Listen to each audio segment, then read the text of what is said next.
So, as the title says, my research was on specifically on privacy and systemic data flow vulnerabilities in traditional attribute verification systems.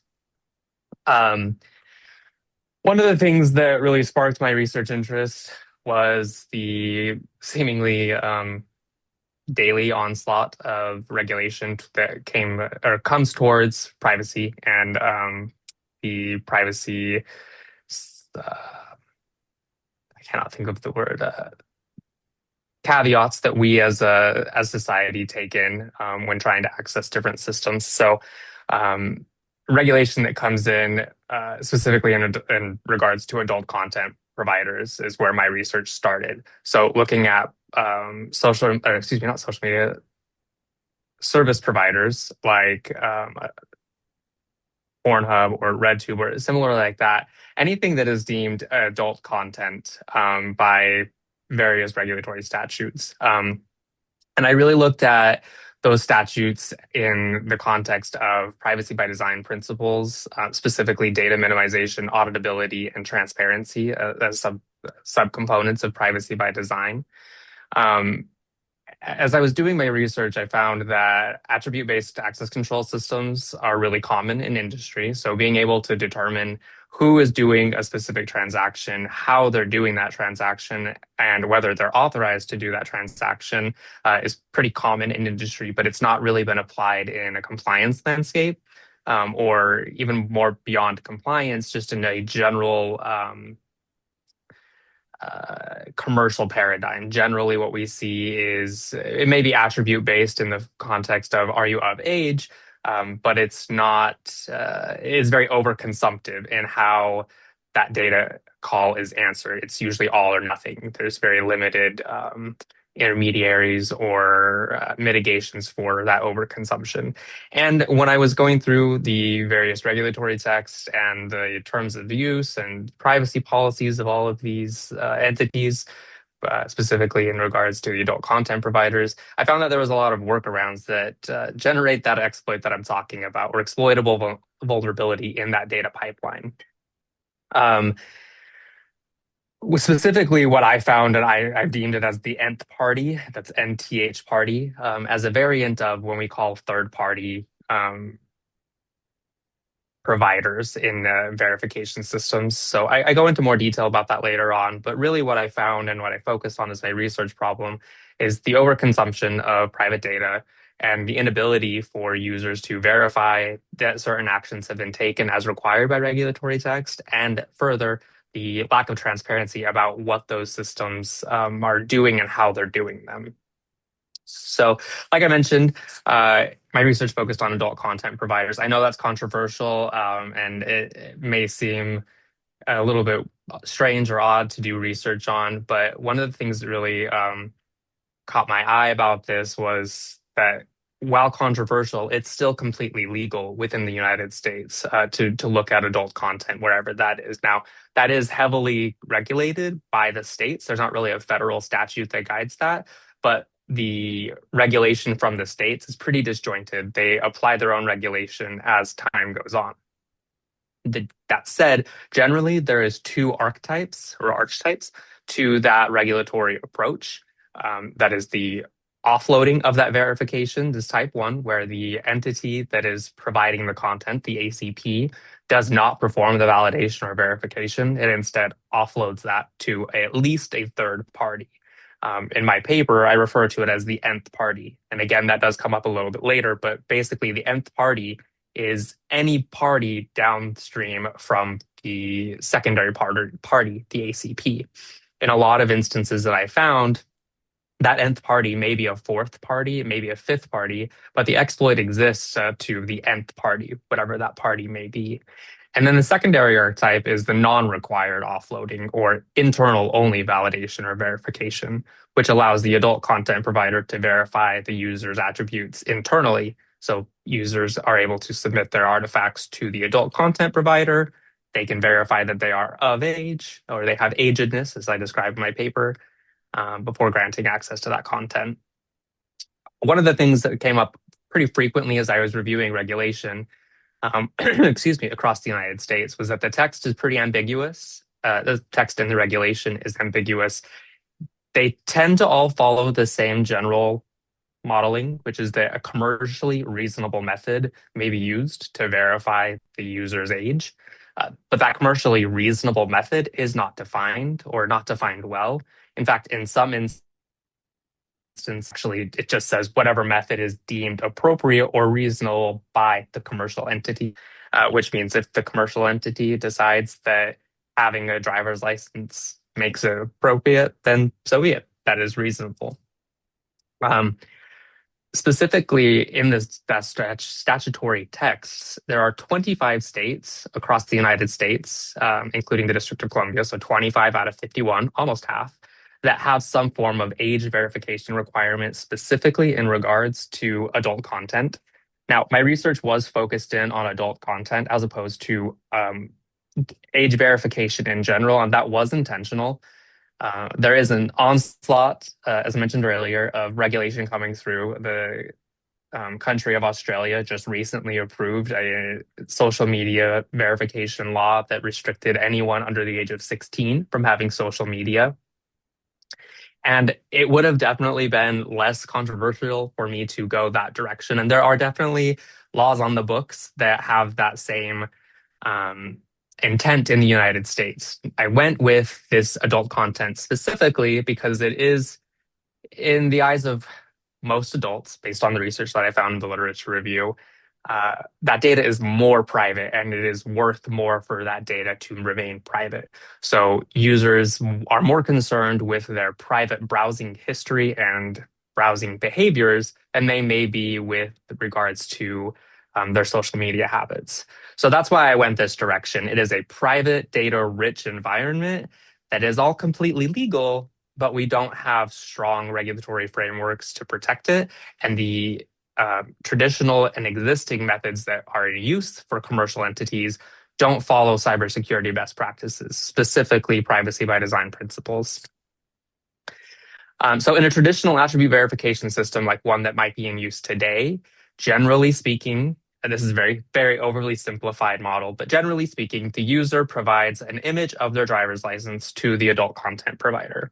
Now, this does assume that the adult content provider is able to process that verification internally. So this might exist in somewhere like Arkansas, Utah, or Idaho, where the driver's license is uploaded to the adult content provider. The adult content provider reviews the license, checking for validation and verification.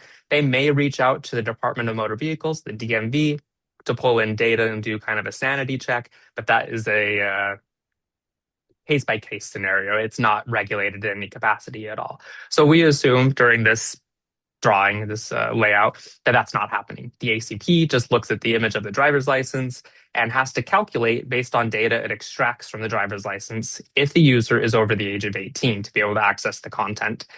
You'll notice in this driver's license, this example that I have, there's a lot more data than is actually necessary to answer, is the user over the age of 18? And in fact, the driver's license doesn't answer that question. There still has to be calculations involved.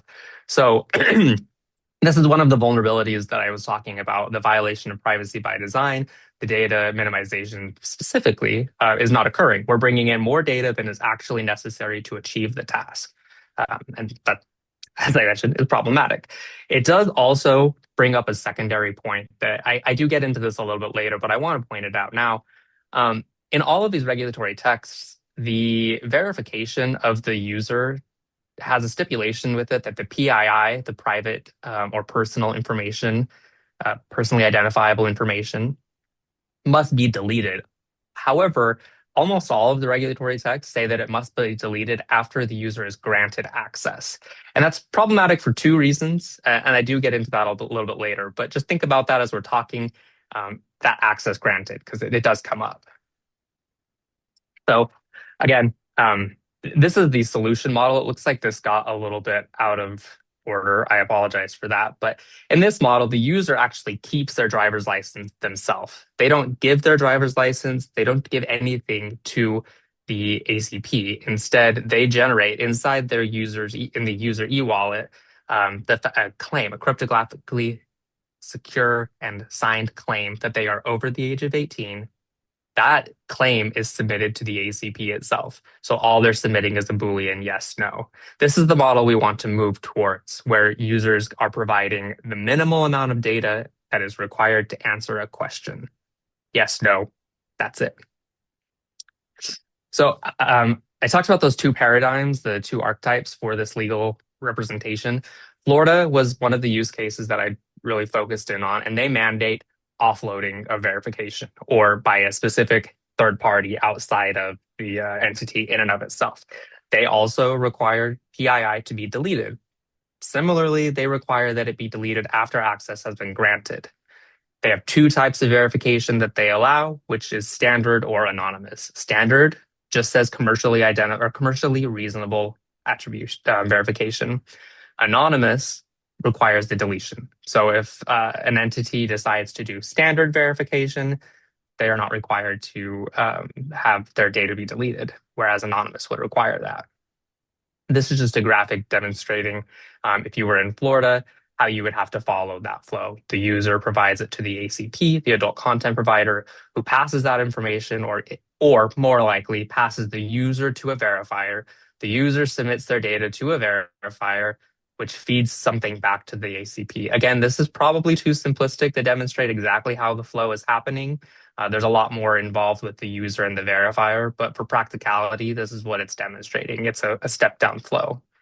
Now, I mentioned earlier that one of the constraints that came up, or one of the vulnerabilities that I found, was that access granted. And in this specific use case, when you have an external validator and you are only required to delete data when access has been granted, you're effectively requiring that there be a tertiary step here where the ACP provides the results of the yes, no, am I granting access back to the verifier to determine if the data needs to be deleted. So what you're actually seeing is the user giving their information to the verifier to say, hey, I'm over the age of 18.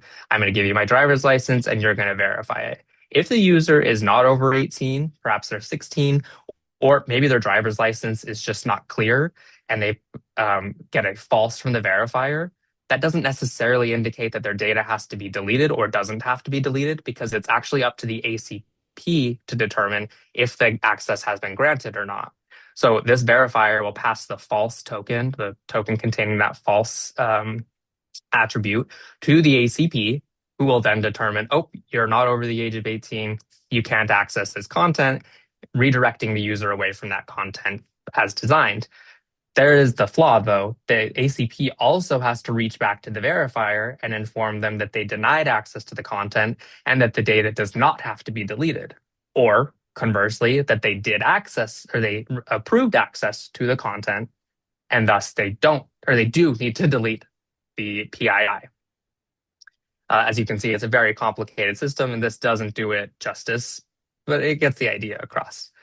The secondary model is in Arkansas. And again, I think my slides got out of order. I apologize. In Arkansas and in most of the contexts throughout the United States, the regulatory requirements say that the ACP can do the verification of agedness, or they can offload it to a third or nth party.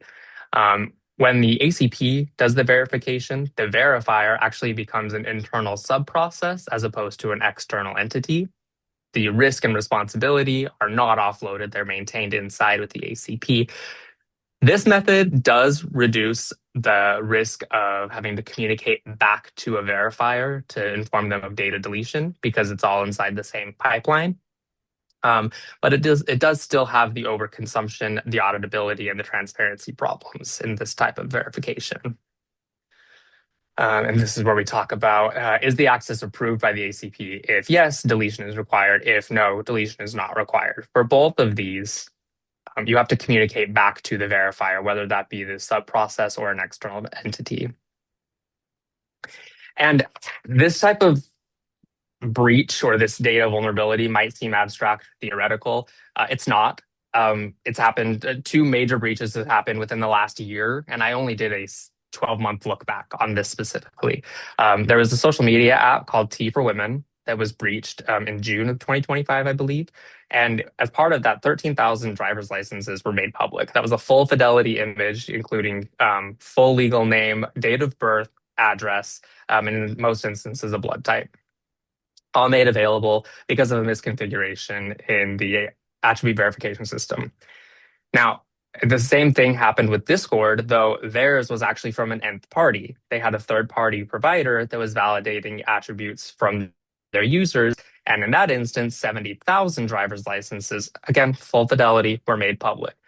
Um, T for Women specifically did the attribute verification themselves. So they represent an internal verification scheme, and Discord did an external verification representing an nth party.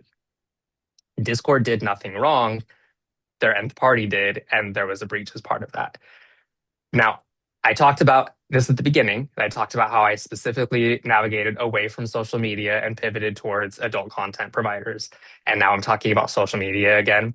Um, the reason is primarily because there are more examples of breaches happening with social media. But it's important to note that the attribute verification requirements for both social media and adult content is extremely similar, if not exactly the same. T for Women, for instance, requires that users be over the age of 18 and also be female. So they're checking two separate attributes of your identity. Discord is checking for agedness. Are you over the age of 18? The pipeline is the same, the data pathways are the same, and the requirements are the same in a lot of ways. So that was the parallel that I chose in identifying these major breaches as opposed to ignoring them and finding a hypothetical for the adult content. That said, there are examples of adult content providers having problems as well. Ashley Madison comes to mind. It was in the last 10 years, but they're a little bit older and a little bit rarer to see, primarily because most users of adult content prefer to remain anonymous or as anonymous as they can. So details of their private information are not made readily available to the provider itself and are thus not really breached, which ironically is a key consideration for data minimization as a privacy by design principle. Okay, so this is where I demonstrate the nth party exploit, and I show it again in a little bit later. But basically, what we see is that a user tries to access the adult content provider, and the adult content provider offloads that responsibility and risk for verification to an excuse me, an nth party. As I mentioned earlier, that might be a third or a fourth party. In the results of my research, I found that Louisiana, the state of Louisiana, actually regulates this a little bit differently than the other two archetypes. It falls into the optional verification, where it's internal or external, but they do it uniquely where they allow the usage of a mobile driver's license, which is a cryptographically signed token that is issued by an agency, specifically the Department of Motor Vehicles.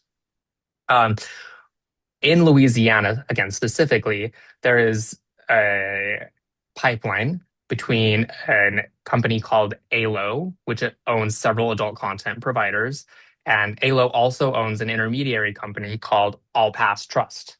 Double check the name. All Pass Trust, yeah. And All Pass Trust acts as a universal login service. So you don't log into adult content provider A, you log into All Pass Trust. And then All Pass Trust redirects you to that verification system.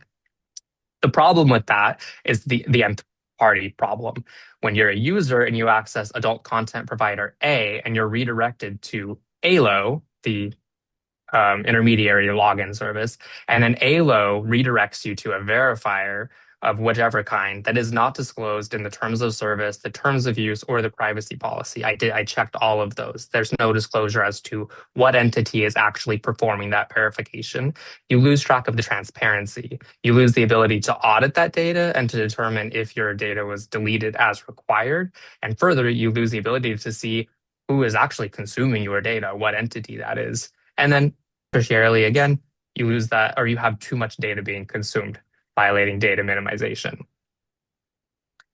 This is just another high-level overview of what you may see.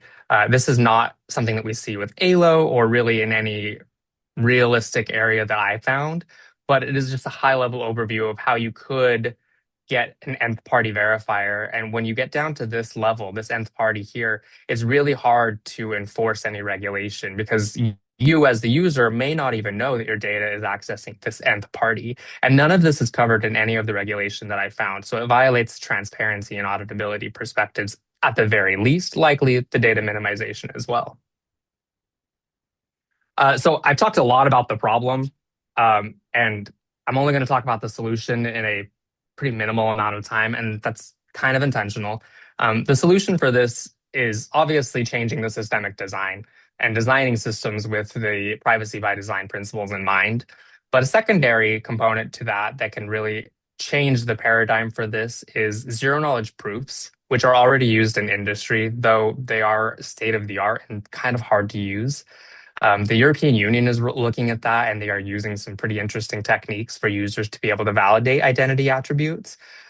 We using zero knowledge proofs, but we're not there yet, and they haven't completed it either. Specifically with zero knowledge proofs, there are two main types that I found while researching ZK SNARKs, which stand for succinct non-interactive arguments of knowledge, and ZK STARKs, which are scalable, transparent arguments of knowledge. ZK snarks are arguably more appropriate for validating attributes because they are so small. They're a cryptographic proof, which are generally hundreds of bytes, excuse me, hundreds of bytes, which makes them ideal for mobile first applications, especially in areas that you may not have cell service or high quality cell service. ZK snarks, on the other hand, are much larger than ZK Starks are much larger than ZK Snarks. ZK Starks are generally hundreds of kilobytes, which doesn't seem like a lot, but that is hundreds to thousands of times bigger than a ZK Stark. ZK Starks are also post-quantum safe as of current research. So if you're designing a future forward system, you'd want it to be post-quantum safe. That's really important for designing that system of the future, like I mentioned. And this graph just shows none of the current data pathways that are built into the regulation meet the requirements for privacy by design. And while they may be compliant with regulation, they are high risk if they are at all. So I talked about the technology of ZK snarks, ZK starks, and the self-sovereign identities. Or I guess I didn't really cover self-sovereign identities, but that's what's being used in the European Union, and it's a whole other subject, honestly. But the future work that I see coming from this is a validation of how to work with regulators to have privacy by design friendly regulatory texts, and also shifting the liability from entities for verification so that they verify appropriately as opposed to being overconsumptive for a liability purpose. And to that end, we have to see regulation being updated. Additionally, I want to see future work where zero knowledge proofs are more integrated into the user flow and friction is reduced. Right now, it takes a lot of effort for a user to set up and utilize a zero knowledge proof. If they can at all. Some phones won't work with it. Some user identities won't work with it. It's a lot of friction involved, but it is a really novel use case, specifically for that compliance aspect. In conclusion, like I mentioned, three primary vulnerabilities in that data pipeline. You're overly consumptive when you're checking those attributes. You're pulling an entire driver's license worth of data, and you're not even answering the original question, which is, are you over the age of 18? We talked about the retention problem where a entity is not required to delete data unless access has been granted. So if you are denied access, the entity is completely able and well within their legal rights to keep your data. And thirdly, we talked about the nth party problem where responsibility and risk can be offloaded so far down the data pipeline that you actually lose the ability for auditability and transparency principles to be applied. I also covered ZK Starks and ZK Starks, as well as I did talk about SSIs to a tiny bit, but again, self-sovereign identities are an entire presentation in and of themselves. And I didn't really go into them in my paper, but the research tied them really closely together with ZK Starks. The SSI, short and sweet, is an implementation of an e-wallet that performs the cryptographic computation and acts as an engine for the cryptographic claims to occur. And with that, I think, yeah, that is all that I have in regards to that. And I'm more than happy to answer any questions that you may have.